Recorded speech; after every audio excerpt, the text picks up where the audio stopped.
Hey, Ken, thanks for joining us today. As way of getting started, give us a little background on yourself. Thanks, Brian. Excited to be here. My name is Ken Stank. I live in Harrisburg, Pennsylvania, so the capital right outside of Harrisburg, PA, and been doing sales for about 7 years. And so it's been an exciting journey for me in my young career so far, just to be able to have sales. But kind of want to take you back to where it all came from and how I got involved into it. So I was a wrestler my whole life. One of the things that people always look for right away is cauliflower ear. And I got lucky enough not to have cauliflower ear. But I wrestled from the time I was 5 all the way up through college. And some of the things that I learned from fighting from adversity and being out there by yourself, basically nobody else to make it happen for you. You had to be out there and will yourself. So some of the dedication and drive and all the things that had to go in before actually getting out on the mat and competing, I use those techniques and valuable skills, and I've really translated over to sales pretty quickly. The other thing that has happened to me when I was 14, I was diagnosed with type 1 diabetes. So, overcoming adversity, obstacles, things like that. I've had bumps in the road throughout my career, and everything I've learned from being a wrestler and fighting this disease on a daily basis, one, kept me with a positive outlook on life, and two, has really helped me be successful in this career. That must have been difficult. I have a good friend whose daughter, you know, was diagnosed very young. Right. So you had to Yeah. like deal with the daily injections. Yep. And pricking my finger probably 15 times a day. And Oh, the technology on that has gotten a lot better. But yeah, I was in my second week of high school, and you're already nervous going into high school, and then boom, I got hit with that. It was like, oh my gosh. But I didn't let it keep me down, and immediately went right into, okay, what do I got to do to be successful at this, at being healthy? So that really kind of inspired me then later in life as I look back to my dedication with sales. So it's been an and interesting, learning those disciplines, because as a teenager, you know, yeah, you're kind of impulsive. You know, right. you're constantly, around your crew, Yep. and social standing is hyper conscious. How did you deal with it? How did you develop that willpower? Yeah, so it was definitely nerve-wracking coming back because, everybody's just starting high school. You're all freshmen. And they're like, dude, you were out for a week. Where'd you go? And it's like, well, how do I tell them that now I have this disease that, I have to sometimes leave class early. When I'm going before lunch, I have to go to the nurse's office. So it was definitely interesting when I first came back. And I was lucky enough to have somebody in the school who also had diabetes that kind of took me under her wing. Yeah. And she was like, look, you got this. Like, just be confident. It's who you are. You're not getting rid of it. So, just accept it and keep moving forward. And I think also just from, my wrestling background, like, you might go out there and take a loss, but you come back fighting the next day. And it was probably that mentality that I never doubted it for a second. And even my parents were so surprised. They were probably more in doubt than I was when I first got diagnosed, just because it came out of nowhere. Nobody really in my family had type 1. So, I just kind of took it in stride, and I went in Monday night to the hospital, and they said, you're going to be here for a week. I was out Wednesday afternoon, and that was just because I was like, first off, I didn't like being in the hospital. And secondly, I was like, I'm going to learn as much as I can, as quick as I can, and we're going to keep moving forward. Yeah. Cool. Now that certainly builds up the will side of selling. How about the skill side, kind of dealing Yeah. with people? Because wrestling, it's not a verbal sport, right? Right. Yeah, absolutely. So I've had some great mentors throughout my career that, I've been able to learn, kind of the hard skills in sales and the people skills too, like what questions to ask, how do you approach, how do you like really portray yourself when you're talking to somebody. So I always like to call myself a consultant. I don't like the term sales because, you think of the guy in the suit and tie with a briefcase walking up to an office door. And really, when I walk up, I'm trying to build a relationship. So what, even if we can't do business, I'm going to have a lasting relationship because I met you today. And maybe down the road, something will come up where we can work together. But that's something that I've really taken to heart. And when I'm talking to somebody, getting to know them, try to say their name 3 times during the meeting because it makes them know that you're present and that you're engaged with them. So learning kind of the emotional intelligence side of things. One of the companies I work for, the CEO there was really big into emotional intelligence. So, trying to, relate with people and stay grounded every day, and learning, what questions to ask to help you get the answers that you're searching. So I was always pretty outgoing growing up. So it wasn't a hard transition, I would say, over to sales, but helping learn my craft, my skills a little bit better. But you chose a finance degree. Was there something behind that, or is that Yeah, it's a good question. So I went to school for finance and personal financial planning. And so I did that for probably my first year and a half out of college. And when I was in that industry, okay, yeah, it's a little stressful industry, and the part that I loved about it was calling on the clients or prospects and getting them to come in to meet with us. And then you kind of get that reward if they become a client. So it's like, all right, so if I put in the work and get somebody to come in and they become a client, I can get, a reward for it. So that kind of opened my eyes up to, you can always go back to this finance thing. He's like, why don't you give it a shot in sales? So that's kind of what I did. And my first job in sales, and it's kind of funny, it was in the collections agency realm, which is always a fun topic to talk to people about, right? So my first sales pitch had to be, why could we help you collect monies that you were owed that you couldn't collect, and then we get to take a fee off of it. So that was very interesting, but I learned a lot in cold calling, cold selling, everything that comes with sales. And when I got to my next position, which was with a recruiting firm, I worked for them for about 4 years, went from an account executive to a senior account executive to a manager. I became one of their top salespeople that they ever had. And really, I take it back to my organization and my persistency and consistency. One of the quotes I love is start getting comfortable doing the uncomfortable things that people don't want to do. If you're doing those, you're going to set yourself up for success. yeah, especially in those spaces, and you've picked some pretty hard ones. Yeah, absolutely. Some unique industries, right? Well, I mean, recruiting, it's purely you. Right. It's no one they probably didn't hear about the company, right? Right. Yep. Yeah, it And was relationship based. I was out there networking with those companies, and because they like me, they give us a chance to, I've earned their trust and I've earned their, ability to work with them. And that's where they gave us the opportunity to, place somebody with them, or, get a candidate in front of them. well, let's dig into that because no question you got the will and the daily routines and everything. How did you build those relationships?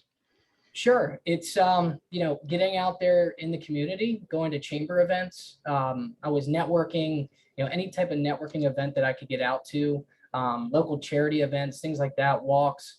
LinkedIn is now kind of the past year and a half where I've been living on. So, and we got the company I work for now, we got fortunate enough to go into the PPE industry. So I got to have a lot of conversations with companies about the PPE and, maybe conversations I might not have had, or people would have just maybe ignored, that I've been able to start with that and now grow into what we actually do.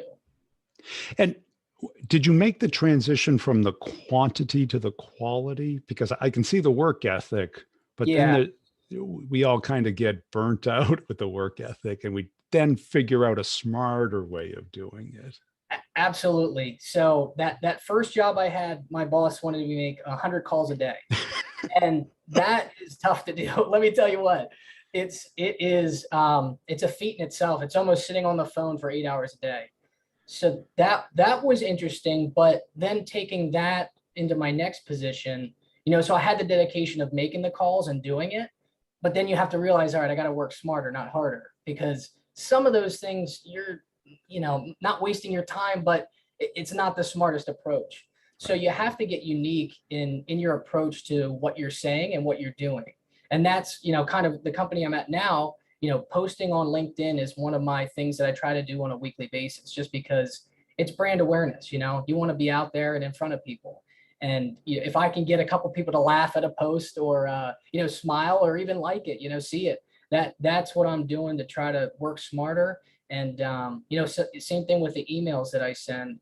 I'm trying to customize it to who I'm talking to. And the other thing I like doing is bringing up things that I remember from our conversations. So if I find out that somebody likes to go golfing or fishing, or they have a couple kids, you personalize that to them. So it's not just them thinking, okay, here's one of the 500 emails I'm getting today with a sales pitch. Well, that's it, because what's the last thing you want? Who's the last person you want to talk to? Right, exactly, Or exactly. And I know one of the things with, rejection's obviously big in the sales field. And I always use the analogy of when somebody says no or hangs up on me, I just in my brain I say, you know what? They were driving to work this morning and they have a nice white shirt on and they spilled coffee on themselves. And you were the first one to talk to them after they spilled that coffee. So now, I try to get it out of my system so you don't get that pit feeling and sit and dwell on it for a half an hour or a whole day. Sometimes it's just, okay, it wasn't the day to talk to them. And then it's another time that I could follow up with them. and do you have kind of, because that's kind of redefining the meaning of it. Right. Because the first time it happened, you probably didn't think that way. Yeah, the first time it happened, I remember sitting there and being like, oh my goodness, I was in the middle of talking to somebody and click. How rude. It's like, wow. And then I took it personally, and then you're like kind of feeling like upset about it. And then I was like, you know what? I was like, let me change my perspective on this, because it's not me. It just wasn't the right timing. So that's something that, yeah, it took a little while to get used to. But once you get into the habit, and obviously it happens all the time, so it becomes a little bit easier to take that rejection as it happens more often. So. And that's it, because I see a lot of leaders kind of doing that 100 calls a day. Yeah. And you can make the argument it's good warm up, it's good reps, gets them Right. in shape. Right. But then the other part of it is it's 100 rejections a day. Yeah. And how does that person feel going home? Oh, absolutely. It burns you out. And then you got to take it home. And, if you have a family, you gotta switch it immediately The to, poor dog. exactly, exactly. It's tough to do that. And, even in the past, 2 years at my current position, I've been working from home. So it's tough. Like now I had to understand the role of, okay, I'm out here working, but how do I switch it off because I'm still here at home? So, that was something I had to learn how to do, pretty quickly, so that I'm not taking any stress or anxiety or even like a little bit of craziness from work into the home life then, and trying to calm down and be a father, be a husband, be even keel again, because it was, and I think working out is one of the things that does help me do that. Getting out, doing walks at lunch, things like that, and taking our kids on a walk, it just kind of helps you get back grounded. And the work will be there, so you gotta make sure you make time for home and family too. And you became a people manager at the staffing company. Is that true? Yeah, so I managed our skilled trades recruiting team, and on the side I was still doing sales as well. So that was interesting, because I had thought that I always wanted to be a manager, and I had told that company that I was going to take over their business and become the CEO, and the CEO was like, hey, I love it, I love the attitude. And so, yeah, it was fun, because I had some really good mentors then on how to manage people. And the first day that I was there and we had our first in-person meeting with the team, I said, look, I want to sit with each and every one of you and learn what you do every day, because I'm not going to be an effective manager if I don't understand how you guys do it and what the process is. Once I understand that, that's where we can implement change and help you be better, and give improvements and give feedback. And what's your why? You're clearly highly motivated. What drives that? Yeah, so my why is probably my family. I, Yeah. I want to be able to take care of them and not have them ever worry about anything. And I also like helping people too. So it's kind of a mixture of two things there. And obviously, I want to be successful and make a lot of money too. But my family is probably the biggest reason why I push forward every day. On a bad day, you're sitting here like, I just got to do it. I just got to grind through this day, and because of this day, I'll be better tomorrow. So it's definitely, knowing that I have a family, and years down the road they're going to get married and have kids too, and probably weddings to pay for and colleges to pay for. So it motivates me to be the best person I can be now to help take care of the family later on. And I take it you have kids. Yes. I, Having kids, did that help with the EQ? yeah, yeah, it did. I mean, you have the first one and it's like, okay, we got it out of the way. You learned how to, parent, how to be good, how, like right things to do. And then when you have the second one, it's okay. It's like, all right, we've done this before. We're good. But it definitely, I think, increased that motivation behind what I was doing because it was my wife and I before. And then, obviously we both want to be successful, but now we got some little ones that depend on us to take care of them. And Yeah. I never want them to be in a situation where we can't provide for them. So for me, every day, that's what I wake up and they're my number one thing is, let's provide for the family and let's keep doing everything I can to be the most successful person that I can be and the best me that I can be, the best dad, the best father, and the best salesman. So Did you grow up with any, other than the diabetes, any hardships financially, or it sounds not like, not really. yeah.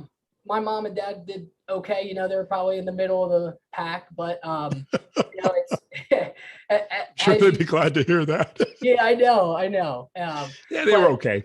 yeah, they were good. They're great parents though, Yeah. and they never said no to us for anything that we wanted to do, which is something I want to do with our kids. So I look back and I think of all the wrestling tournaments that I went to growing up, and somehow my parents always found a way to get a hotel room and get me there. And now that I'm older and I think about all the expenses that they incurred probably from my wrestling tournaments, I'm like, wow, they invested a lot into me for something that there's no professional wrestling sport. I wasn't gonna be an Olympic wrestler. I was a great wrestler. I had a great high school career and a great Yeah. college career, but I didn't want to get my head smashed in the MMA. So I was like, after collegiate wrestling, I was like, that was it. I had to find something that brought the same passion that I had towards wrestling, and that's where sales really kicked in.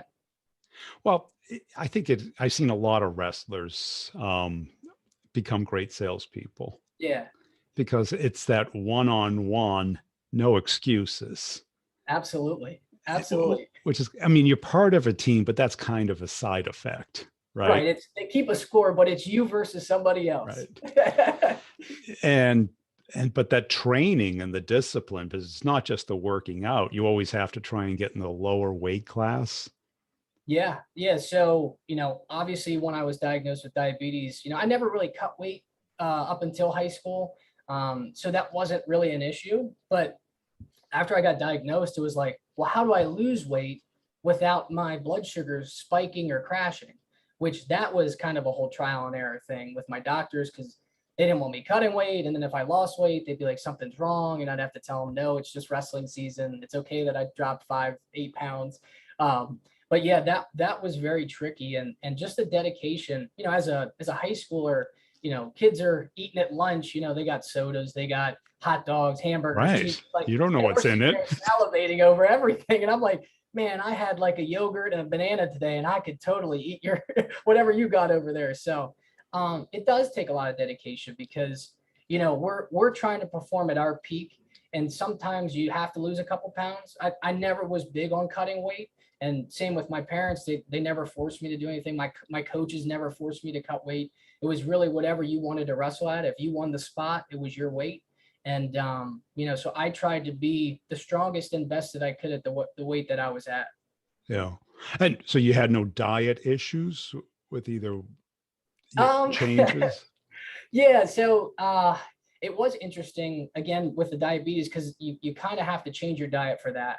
Yeah. So like I went from being a kid drinking slushies and sodas and all the candy, and it's like all of a sudden it stops, and it was like, okay, so what can I eat? And then as you start to learn, you can still have some of those things. Obviously, the slushies are out of the picture now, just there's too much sugar in them, but you can still have them in proportion. And so what I've learned is, to be the same dedication that I take to wrestling is the same that I take to the diabetes, and same with sales. But you have to have the right diet, the right type of diet for diabetes, the right type of diet for sales, right? So Yeah. when you're making calls, you have to have the right blend of Of things to energy. get your Yeah. vitamins, right? Yeah. So it's the same type of thing in each aspect of my life that I tried to carry that same perspective over to. And what do you think some of the epiphanies, the major changes, or when the light bulb went on that took your sales career to the next level? Sure. So I have a good story about this one. It's probably my organization and probably my consistency. Those were the two things that caused these epiphanies to happen. So I was calling on an account for about a year, and I told the guy, first thing I did, I set the expectation with them, which is huge. So one, I'm not bothering them too much, or maybe I'm not in front of them enough. So I just said, hey, is it okay if I follow up every month? I'll just send you a quick blast of an email saying, hey, how are you? Anything we can do? He said, sure, that's fine. So every month on the dot, I would have a follow-up set up, and I would reach out to him. And I remember it was in between one of my follow-ups. I got an email and the subject said white flag. And I was like, white flag? I was like, what's that? So I opened it. He said, hey, Ken. He's like, white flag, I need your help. And he was like, because you consistently followed up with me, I remembered you. So that was one of the biggest epiphanies that I've had. And it's happened a lot more too. And I know in my current job, it's happened already too, that somebody's like, hey, I'll give you the introduction to the right team because you've consistently followed up with me and you've put the time in to make sure that you follow up with me. And we appreciate that. And I want to try to reward you. I'm not going to guarantee you it's business, but at least you get to the table. And I think that's something in sales that we're always ready to sell. Right. But the need isn't developed. The timing isn't right. Yep. Especially in B2B.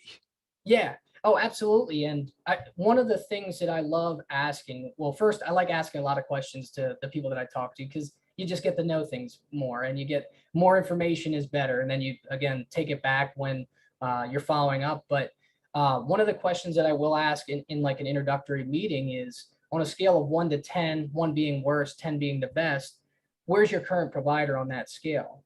And I would say most of the time, nobody's going to give a 10 out of 10. But we get like an 8 or a 7. Yeah, and then I don't really have to say, well, why is it a 7? Because they're going to say it's a 7 because, and it starts the whole process of getting to the pain points and maybe differentiates us from who they're currently working with, which gives us an opportunity. And the other thing on that same boat is people only know what they know. So they're working with a provider right now that they think you're the same exact way as that provider. Or worse. So what, yeah, or worse, yeah. So what can you bring to the table that helps them realize that you're different? And that's those two things right there are huge in the sales process, because if you can get them to understand that you're not, just like Joe Smith down the street, then one, you can get a leg up. And then two, you can start getting to their pain points and start figuring out how you can work together. And again, that whole collaboration piece of being a consultant and building that relationship with them and just keeping the conversations moving forward.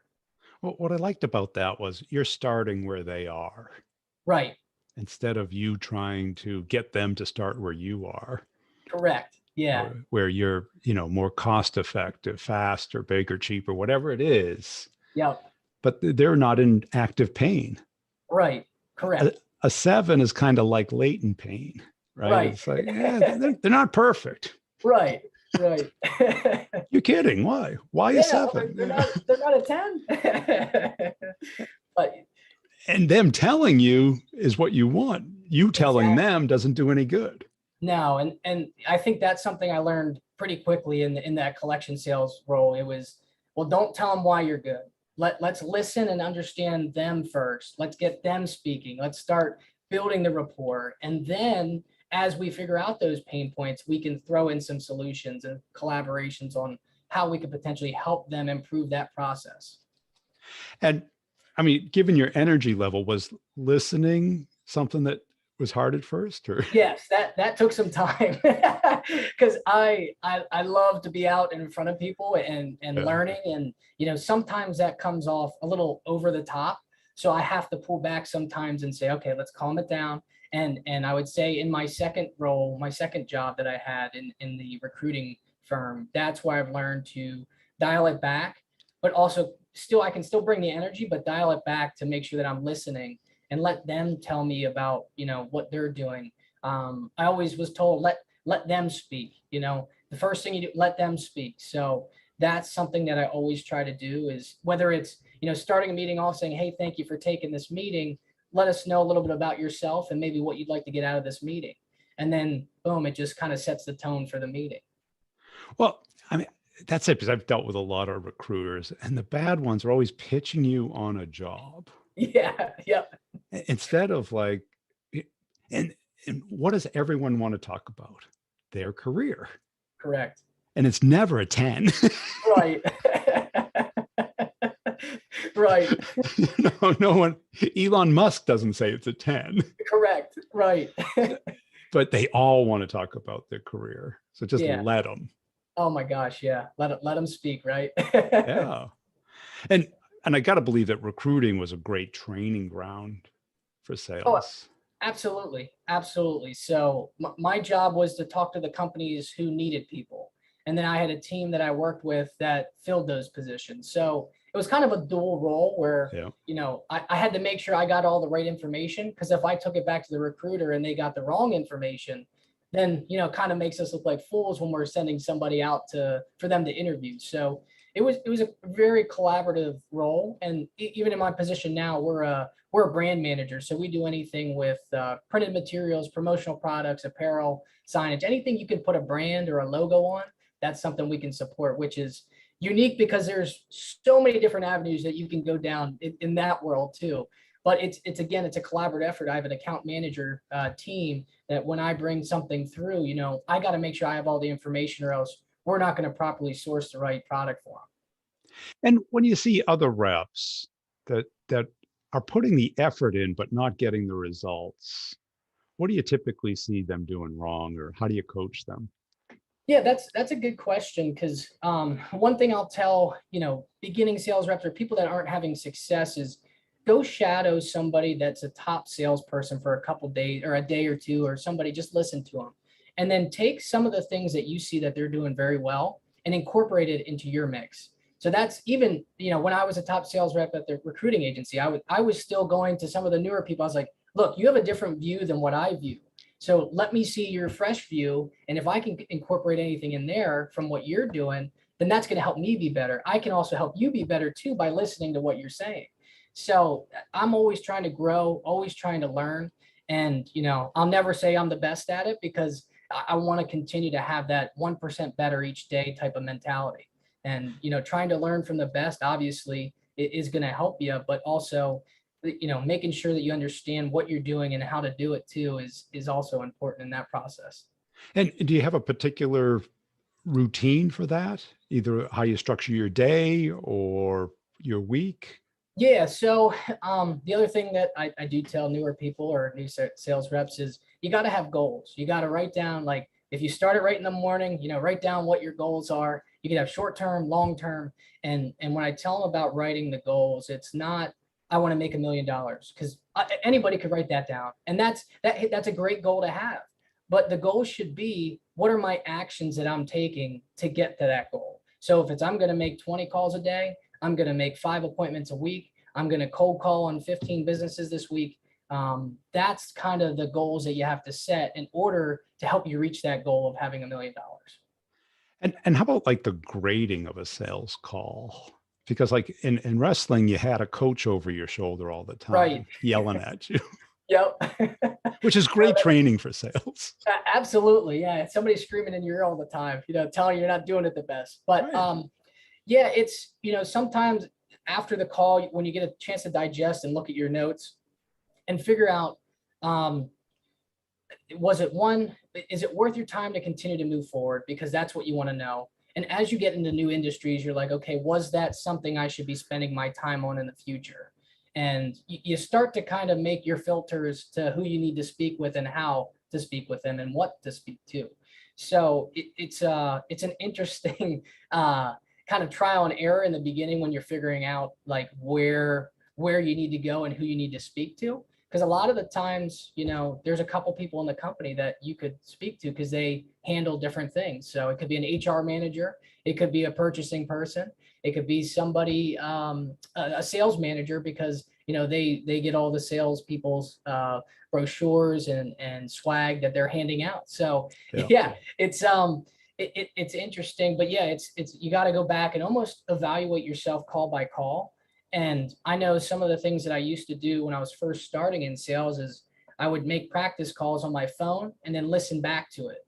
and record myself on the iPhone, and then replay it and say, how did I sound? Do I sound confident? Do I sound like, I know what I'm talking about? Do I sound like somebody that's going to say, hey, yeah, I'd meet with them, or do I sound nervous, anxious? Am I saying a lot? Am I saying something a lot that maybe shouldn't be saying as much?